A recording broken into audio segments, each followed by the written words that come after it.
मुख्यमंत्र्यांच्या भाषणाचा तो व्हिडिओ व्हायरल करून दिशाभूल करणाऱ्यांना अशोक चव्हाणांनी सुनावले।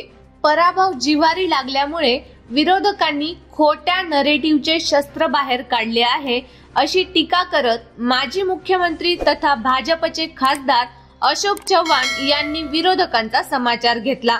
मुख्यमंत्री देवेंद्र फडणवीस यांनी भारत जोडो यात्रेमध्ये नक्षलवादी संघटनांचा सहभाग आणि त्यांच्याकडून संविधानाचा होणारा अवमान यावर पुराव्यासहित भाष्य केले होते। या व्हिडिओमधील अर्धवट भाग समाज माध्यमांवर व्हायरल करत देवेंद्र फडणवीस संविधान कसे नाकारत आहेत हे दाखवण्याचा प्रयत्न काही लोकांनी चालवला आहे।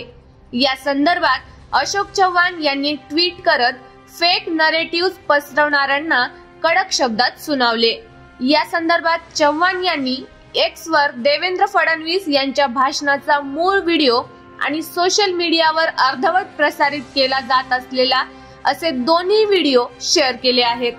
भारताच्या संविधानावर आमचा विश्वास नाही, भारताने तयार केलेल्या लोकशाहीवर आमचा विश्वास नाही, भारतीय संविधानाने तयार केलेल्या कुठल्याही संस्थेवर आमचा विश्वास नाही आणि म्हणून आम्हाला पॅरलल राज्य तयार करायचं। भारत जोडो आंदोलन जे काही भारत जोडो अभियान आंदोलन वेगळं अभियान सन्माननीय नेते राहुल गांधीजींनी जे सुरू केलं, मी त्या ठिकाणी सांगितलं होतं की या अभियानात कोण आहे जरा बघा। या देशामध्ये आपण नक्षलवादाच्या विरुद्ध लढाई पुकारली। नक्षलवादी काय करतात?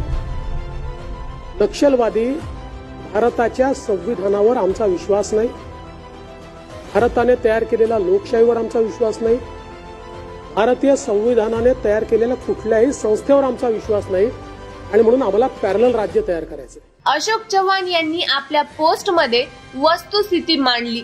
माननीय मुख्यमंत्री देवेंद्र फडणवीस यांनी शहरी नक्षलवादी संविधानाचा कसा अपमान करतात याबाबत माहिती देत होते। मात्र अर्धवट व्हिडिओ एडिट करून काही समाजकंटकांकडून तो व्हायरल करण्यात आला आहे।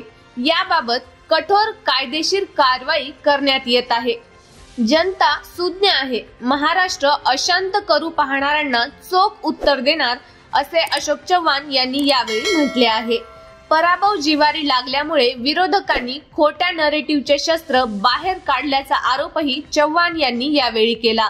दरम्यान नांदेडमध्ये काँग्रेसचे प्रदेशाध्यक्ष नाना पटोले यांनी अशोक चव्हाण हे प्रतिक्रिया देण्याच्या लायकीचे नाहीत, काँग्रेसने ज्या व्यक्तीला इतकं मोठं केलं त्या व्यक्तीकडून अशी अपेक्षा नाही, असे नाना पटोले यांनी व्यक्त केले।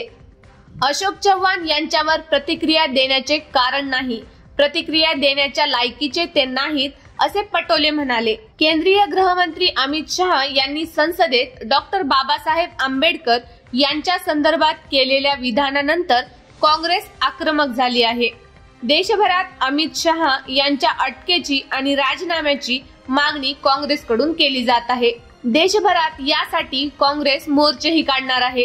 तर लोकसभा निवडणुकीपूर्वी काँग्रेसमधून भाजपमध्ये प्रवेश केलेल्या अशोक चव्हाण यांनी अमित शहा यांच्या समर्थनार्थ संसद परिसरात हातात फलक घेऊन काँग्रेसचा विरोध केला होता। त्यानंतरही अशोक चव्हाण यांच्या विरोधकांनी टीका केली होती। या संदर्भात तुम्हाला काय वाटतं ते कमेंट करून नक्की कळवा आणि पाहत रहा राजमुद्रा न्यूज लाईव्ह। धन्यवाद।